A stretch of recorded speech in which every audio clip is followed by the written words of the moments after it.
Assalamualaikum warahmatullahi wabarakatuh. Alhamdulillahirrabbilalamin. Wassalatu wassalamu asrofil anbiya'i wal mursalin wa ala alihi wa ashabihi rasulillahi ajma'in. Kenalkan, nama saya Zara Julianti Putri Nimun dari Universitas Pahlawan Tuanku Tambusai Bangkinang, jurusan S1 PGSD. Di sini saya akan menjelaskan materi tentang interaksi sosial dan sosialisasi. Pengertian interaksi sosial adalah hubungan individu yang satu dengan individu lain atau antar kelompok yang satu ke kelompok lainnya maupun individu dan kelompok. Selanjutnya, syarat-syarat interaksi sosial adalah: yang pertama, kontak sosial adalah sebuah cara yang dilakukan seseorang dalam proses interaksi sosial. 2. Komunikasi adalah syarat terjadinya kontak sosial berupa pesan yang ingin kita sampaikan. Jadi, tersampainya komunikasi juga saling menafsirkan perilaku, gerak, fisik, pembicaraan, sikap, dan perasaan yang tersampaikan. Selanjutnya, bentuk-bentuk interaksi sosial. Pertama, interaksi asosiatif. A. Kerjasama adalah salah satu bentuk interaksi sosial di mana atau kelompok bekerja sama, tolong-menolong, dan mencapai tujuan yang sama. B. Akomodasi adalah suatu proses penyesuaian dari individu ke kelompok manusia yang semula saling bertentangan dan kemudian berupaya mengatasi ketegangan. C.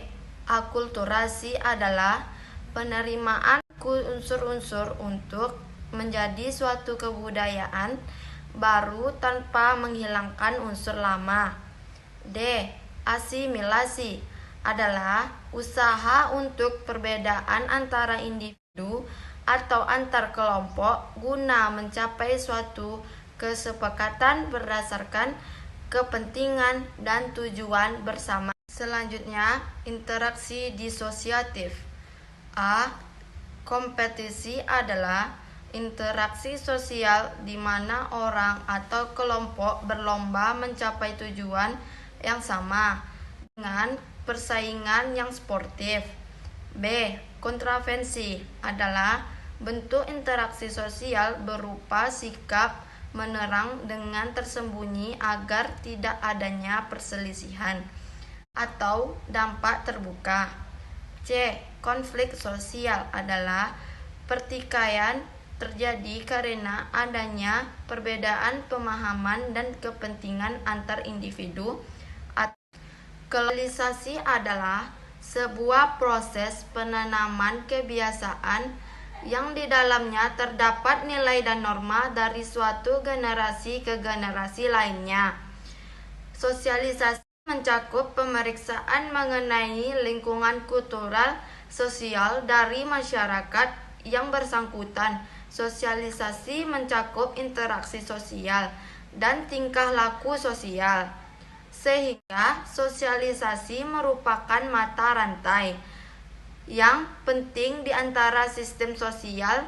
Dalam buku Dasar-Dasar Sosialisasi 2004, karya Sutaryo, sosialisasi merupakan suatu proses bagaimana memperkenalkan sistem pada seseorang serta bagaimana orang tersebut menentukan tanggapan serta reaksinya. Sosialisasi ditentukan oleh lingkungan sosial, ekonomi, dan kebudayaan di mana individu tersebut berada.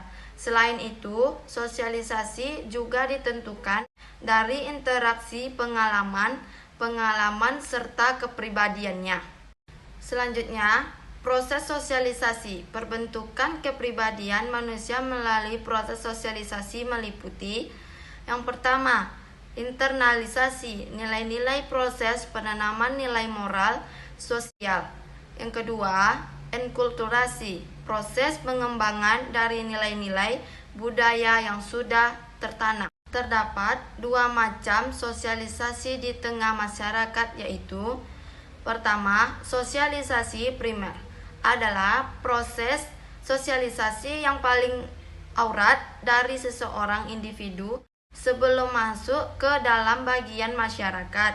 Contohnya, berbicara sopan terhadap orang tua dan mematuhi perintah orang tua.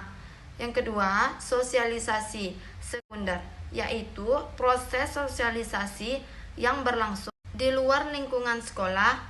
Kedua, proses tersebut langsung menyeluruh di tempat tinggal dan tempat kerja.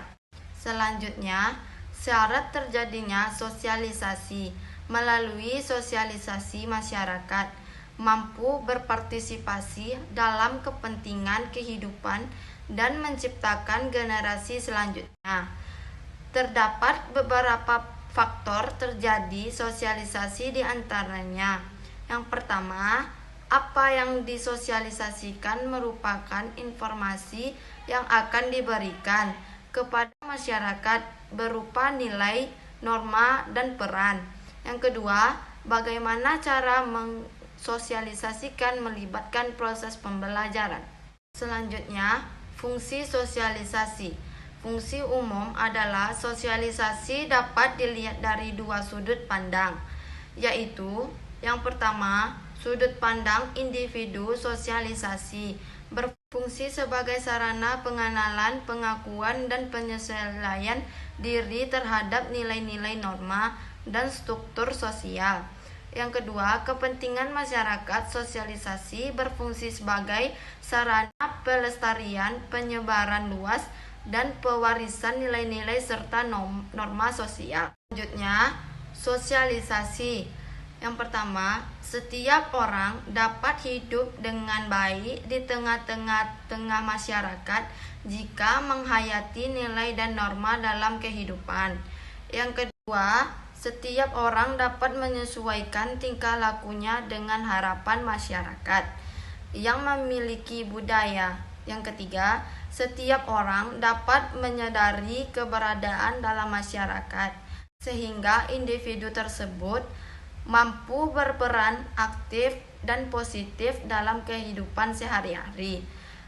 Keutuhan masyarakat dapat terjadi bila di antara warganya saling berinteraksi dengan baik. Interaksi tersebut didasari dengan peran-peran masing-masing.